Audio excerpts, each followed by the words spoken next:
عظیم حضرات، آپ سب کی اجازت سے آپ کو خوش آمدید کہتا ہوں کوئٹہ پہ، اور اپنے جو پروگرام ہے اس کے لیے میں آپ کو اپریشیٹ کرتا ہوں. اصل میں میرا ایک ہونے کا ایک مقصد معذرت چاہتا ہوں. میں خود وقت کی پابندی کرتا ہوں، لیکن کل رات کو ہمیں میسیج ملا، ہمارے فیڈرل منسٹر ابھی آئے ہوئے تھے، جس میں ہمارے آصف صاحب تھے اور ہمارے بلوچستان کے فیڈرل منسٹر تھے، پنجاب اور سندھ کے. مجھے نزدیک اور کچھ خیانات پہ ہمیں ان کے ساتھ ایک بیٹھک ہوئی، اس لیے میں نے زیادہ لوگوں کو بٹھا کے ریسیو بھی میں نے کرنا تھا اور سیاح بھی میں نے کرنا تھا. پیار اور چیف منسٹر اور کہیں میں رکا نہیں ہوں، اس لیے کیا تھوڑی انتظار کر رہے ہیں. پہلے تو اس کے لیے میں نے آپ کو تھوڑا سا کلیم اس لیے کیا کہ میں اس لیے تھوڑا سا لیٹ ہوا، اس کا اصل وجہ یہ تھی. اور حقیقت میں نے 3 بجے ایک اور پروگرام بھی بھیجا ہے جو ہمارے وکلا برادری کا ہے، اور آپ جانتے ہیں کہ وکیل لوگ بہت بڑے ہمارے اچھے سے وہ مطلب ایک سوسائٹی کا حصہ بھی ہے، اور لوگ بھی ہیں، اور ان کو ٹائم پہ جانا چاہیے.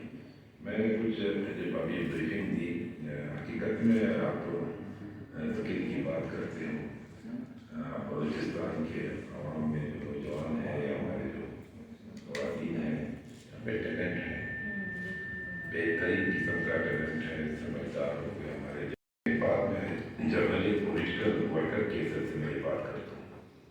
کیا اگر آپ دیکھ لیں ہمارے پاس وہ وسائل نہیں ہے، ریسورسز نہیں ہمارے پاس، کیونکہ ہم جب بلوچستان کے تک آتے ہیں تو ہم یہی چیز ہے کہ ہمارے پاس ہماری اس قابلیت سے ہمیں فائدہ کوئی نہیں اٹھاتا ہے، نہ ہمیں وہ موقع دیا جاتا ہے. سب سے پہلے تو میں آپ کو یہ کہتا ہوں، اب اگر ایجوکیشن سسٹم میں جائے جس سے ہم سیکھتے ہیں اسکل کہاں سے آتا ہے، مائنڈ کہاں سے بنتی ہے، سوچ کہاں سے بنتی ہے. آپ جب باہر تک اپروچ کرتے ہیں انٹرنیشنل لیول پہ، ہمارے نوجوان وہ کس طرح پہنچتے ہیں؟ وہ ایجوکیشن سے پہنچتے ہیں. آپ نرسری سے لے کے اب تک جائیں، ہمارے کوئٹہ میں یہاں پہ جو تعلیمی نظام ہے، جو طبقاتی نظام ہے، جو طبقات پہ تقسیم ہوئی ہے، وہ سسٹم ہمارے پاس موجود نہیں ہے. آپ اگر دیکھ لیں، میں چیزوں پہ تھوڑا نوٹ کر لیں، اس پہ کام کرنا چاہیے. اب تو آپ کو یہ جو پروگرام لایا ہوا ہے، میں آپ کو بتا دوں یہاں پہ ہمارے یہ بھائی بیٹھے ہوئے ہیں بلوچستان سے تعلق ہے، ان سے اگر آپ پوچھ لیں تو یہ اپنی محنت سے یہاں تک پہنچے. اس کو وہ وسائل نہیں ملے جو آپ کو پنجاب میں نہیں ملے، جو آپ کو سندھ میں مل رہے ہیں، جو کہ اسے میں پختونخوا بھی بولے، وہ جو HSN میں پڑھتے ہیں، وہ جو اس کے ساتھ وہ دوسرے جو بڑے بڑے کالج جو گرامر اسکول یا جو کالج آف لاہور ہیں، یا آپ کے بڑے بڑے جو بیگم آف انڈیا میں وہ جو کراچی ہے، اس میں ہمیں چھوڑتے ہی نہیں. کیوں نہیں چھوڑتے؟ کہتے ہیں ہم نالائق نہیں ہیں، ہم نالائق بنائے گئے اس لیے کہ ہم یہاں پہ سنڈے اسکول سے پڑھتے ہیں، گرامر اسکول سے پڑھتے، وہ جو اسپیشل اسکول سے پڑھتے ہیں. یہ تقسیم ہوئی ہے.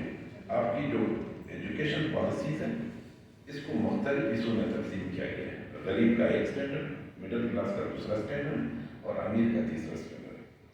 میں پڑھا سکتا ہوں کتنے فیصد لوگ بلوچستان میں اپنے بچوں کو باہر پڑھاتے ہیں، وہ اسکل کس طرح وہ حاصل کرتے ہیں. آپ نے دیکھا ہے کبھی؟ آپ نے اس پہ سوچا ہے؟ جب ہم لڑتے ہیں ہم یہی کہتے ہیں کہ باہر کی طرف یورپ جائیں، ہم امریکہ جائیں، اور پھر پریزیڈنٹ کا بیٹا بھی ایک اسکول میں پڑھتا ہے، وہاں پہ چپراسی کا بیٹا دوسری اسکول میں پڑھتا ہے. تو تب آپ کہتے کہ اس میں مقابلہ ہوگا. مجھے یہاں ٹاٹ بھی بٹھا کے پڑھاتے ہیں، اور خود جا کے HSN میں پڑھتے ہیں، پھر کہتے ہیں آ جاؤ DMD میں آپ، یا کون سا ایگزام بھی ہوتا ہے CSS کا ایگزام، آپ ہمارے ساتھ کمپیٹ کریے. تو ابھی بھی ہمارے جوان جو جتنے بھی ٹیلنٹ یہاں پہ ہیں، میں کہتا ہوں یہ پاکستان کے دوسروں سے زیادہ ہے. لیکن وہ چیز جو ہمیں چاہیے، ہماری جنگ ہمیشہ یہی ہوتی ہے کہ ہمارے سوسائٹی ہے، جو ہمارے بچے ہوئے ہیں، ہمارے بہن بھائی بیٹھے ہوئے ہیں، ہماری جنگ آج ہمارے پاس. میں ایک فائنانس منسٹر یہاں پہ بیٹھا ہوں آپ کے سامنے، اگلے مہینے ہمارے پاس تنخواہوں کے پیسے نہیں. کیوں نہیں ہے؟ اس لیے کہ ہمارے اس وسائل پہ ہمیں اختیار نہیں دیا گیا ہے جو ہمارا حق بنتا ہے. ریکارڈنگ پہ کس کا اختیار ہے؟ وادن پہ کس کا اختیار ہے؟ سینڈر پہ کس کا اختیار ہے؟ ہمارے مائٹ نکلتا ہے، گیس پہ کس کا اختیار ہے؟ میں گیس کے بعد فیڈرل منسٹر آیا ہوں، میں ان سے کہہ رہا ہوں کہ ہمارے وہ پیسے دے دو کہ میں اپنا ڈیولپمنٹ اور نان ڈیولپمنٹ کو آگے بڑھاؤں چلاؤں. میں کس کو پڑھاؤں گا، کس کو جو ہے ہمارے اور بھی جو ہے وہ ڈومیسائل بناتے ہیں جو بلوچستان سے تعلق رکھتے ہی نہیں ہے، اور ہماری نوجوانوں کو پتہ بھی نہیں ہے کہ جو ہمارے جو انٹرنیشنل لیول پہ جو اسکالرشپ ملتے ہیں وہ ہمارے دوسرے ہمارے ساتھ ظلم کر کے لے جاتے ہیں۔ ہم یہ کہتے ہیں کہ آپ لوگ ان چیزوں پہ کام کر لیں کہ تھوڑا سا اویئرنیس ہو، تھوڑا سا ہمارے جوانوں میں وہ سوچ آ جائے کہ جب ہم حق کے لیے لڑتے ہیں کوئی ناجائز طریقے سے نہیں لڑتے ہیں۔ بلوچستان بہت امیر صوبہ ہے، یہ دنیا کے اسٹینڈرڈ پہ لے پاکستان کے لیے، ہم پاکستان کو چلا، ہم سب سے امیر صوبہ ہے لیکن ہم زندگی سب سے غریب ترین گزار ہیں۔ ہمارے ایجوکیشن سسٹم تباہ ہے، ہمارے پاس وہ ادارے نہیں ہیں جس میں ہم اپنے بچوں کو پڑھا سکیں، ہمارے پاس ہیلتھ میں وہ فیسلٹیز نہیں ہیں جو ہم اپنے غریبوں کا علاج کروا سکیں۔ میرے پاس آتے ہیں، مجھے اپنے حلقے کا پتہ ہے، مجھے بلوچ اور پشتون بیلٹ کا پتہ ہے کہ کس مشکلات سے ہم گزر رہے ہیں۔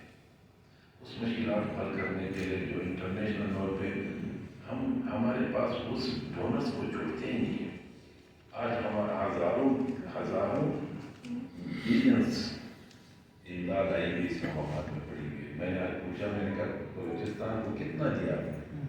سب سے زیادہ تباہ بلوچستان ہوا ہے۔ ہمارا نصیر آباد ڈویژن ایک قسم کا ڈوب گیا تھا، ایک دریا کا، ایک سمندر کا وہ سین آپ کو دے رہا تھا، ابھی تک اس میں کاشت نہیں ہو رہا، ہمارے دوسرے دریا تباہ ہو گیا، ہمارے ٹیوبل تباہ ہو گیا، 10 ارب روپے اعلان کر کے ہمیں نہیں ہے۔ یہ دیکھو یہ چیز ہے کہ ہم آپ کو تھوڑا سا ان کو بتانا چاہتے ہیں کہ ہماری جو پوزیشن ہے گورنمنٹ کی، ہمیشہ یہ لوگ کہتے ہیں کہ گورنمنٹ کیا کر رہا ہے، فائنانس کیا کر رہا ہے، ایگریکلچر میں کیا ہے۔ ہمارے 75% لوگوں کا دار مدار جو ہے وہ ایگریکلچر اینڈ لائف اسٹاک سے ہے۔ ہمارا ایگریکلچر سلاب ہو گیا، بجلی کا بل دے رہے ہیں، ابھی بہت لمبی ہو جائے گی بے شک میں آپ کو ڈیٹیل میں جاؤں گا۔ تو یہ میں کہنا چاہتا ہوں، میرا مقصد یہ ہے کہ بلوچستان ریکارڈنگ وائد میں آپ کو بتا دوں ان کو کہ ریکارڈنگ وہ منصوبہ ہے، وہ خزانہ ہے جو قدرت نے ہمیں بلوچستان کو دیا ہوا ہے، ہم پورے پاکستان کا بجٹ بنا کے دے سکتے ہیں، لیکن اس پہ اگر ہمیں اختیار مل جائے۔ ابھی بھی ہماری گورنمنٹ نے جو ایگریمنٹ کی، میں سمجھتا ہوں اپنی ذاتی رائے میں یہ کہ 25% دے رہا ہے۔ پہلے یہ تھا کہ پرسنٹیج دے رہا تھا ود انویسٹمنٹ، یہ خرچہ بھی آپ کرو اور پھر اس میں ہم آپ کو کہا کرتے ہیں یا جب میں خرچہ کروں گا، میرا یہ جو سونا نکال رہے ہو، میرا کافر نکال رہے ہو، تو یہ آپ کہاں لے کر، لیکن اس دفعہ یہ ہے کہ وداؤٹ انویسٹمنٹ ہم کو 25% دے رہے ہیں۔ وہ عدد ہے، وہ عدد وہ نیز کی ہے کہ اگر ہم اس کو بات کریں گے کہ کراچی والے نہیں چھوڑ رہے ہیں، آپ بیٹھے ہو شاید کسی کو اچھا لگ سکے یا برا لگے، وہاں کی کیونکہ ان کا پورٹ جو ہے وہ اس اسٹینڈرڈ کا نہیں ہوا ہے۔ یہ لیب سے آپ کا جو مدر ویسلز ہیں وہ آ کے لنگر انداز ہوتے ہیں وہاں پہ ڈائریکٹ۔ آپ کراچی آؤ گے تو کراچی سے ایک سے شفٹ کرو گے دوسرے میں، تیسرے میں، پھر وہ آ کے آپ کو سامان ملے گا۔ لیکن بادل کو کیوں باندھتے ہیں؟ کیونکہ ہم بس نہیں سمجھتے ہیں، یہ اسکل ہے آپ کے پاس، یہ چیزیں کہ ہمیں سمجھ نہیں آتی ہیں، ہمیں وہ سمجھنے کی کوشش آتی ہے لیکن سمجھنے نہیں دیتے ہیں، کیونکہ اگر ہم لوگ سمجھ لیں تو پھر ہم اٹھیں گے، ہم کہیں گے حق دے دو، ہم کہتے ہیں گیس دے دو، گیس کی ریلیٹی کے لیے آپ نیا ایگریمنٹ کر رہے ہیں، ہمارے اربوں روپے گیس نکل رہی ہے ایگریمنٹ 16 ایک بات آخر دیتا ہوں، اور گیس کی ریلیٹی، گیس کی سسٹم میں آپ کو بتا رہا ہوں، اگر آپ سوئی جائیں گے، سوئی جہاں سے گیس نکلتا ہے وہاں پہ ابھی بھی ٹینٹو میں وہ لوگ رہتے ہیں اور پائپ کو توڑ کے وہاں سے گیس کو جو ہے جلاتے ہیں، یہ یہاں پہ وہاں سے